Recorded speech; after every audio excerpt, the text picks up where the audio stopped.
آنے کی توفیق نصیب کر دے۔ اور یہ بہت آسان ہے، بہت آسان ہے، صرف اللہ سے مانگنا ہے۔ اے اللہ ہمیں آخرت کا یقین نصیب فرما، مرنے کے بعد جو زندگی آنے والی ہے، اے اللہ ہمیں اس کا یقین نصیب کر دے۔ اگر ہم نے نہ مانگا اور ہم اپنے مسئلوں کو، اپنی پریشانیوں کو، اپنے غموں کو، اپنی مصیبتوں کو یعنی ہم خود سے حل کرنے میں لگے رہے، تو اللہ کی قسم، اللہ قرآن میں آیت اتار کر ہمیں بتا دیا ہے، میں تمہیں تھکا دوں گا اس میں جو تیری چاہت ہے، میں تھکا دوں گا اس میں تیرے سینے میں سینکڑوں قسم کے تفکرات بھر دوں گا، تیرے سینے کے اندر، تیرے دل کے اندر غموں کو بھر دوں گا۔ تو یہ اللہ کا وعدہ ہے۔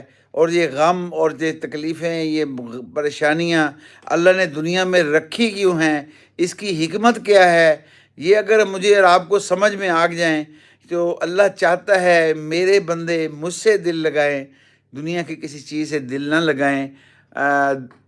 اور یہ دھوکہ کھاتے ہیں، بیوی سے بھی دھوکہ کھاتے ہیں، اولاد سے بھی دھوکہ کھاتے ہیں، اور یہ عام بات ہے۔ ایسا نہیں ہے کہ کسی ایک کے ساتھ ہو، سب کے ساتھ ہے۔ دوستوں سے دھوکہ ملتا ہے، بے وفائیاں ملتی ہیں، رشتہ داروں سے بے وفائیاں ملتی ہیں۔ تو پھر تھک ہار کر جب بوڑھا ہو جاتا ہے انسان، اپنی وہ اس کی قوت کمزور ہو جاتی ہے، تو فرشتے پوچھتے ہیں یا اللہ یہ تو اب بوڑھا ہو گیا ہے، اب یہ لاٹھی لے کر مسجد کو آیا ہے، تو اللہ فرماتا ہے آ تو گیا ہے نا، ہم اس کے انتظار میں تھے، کب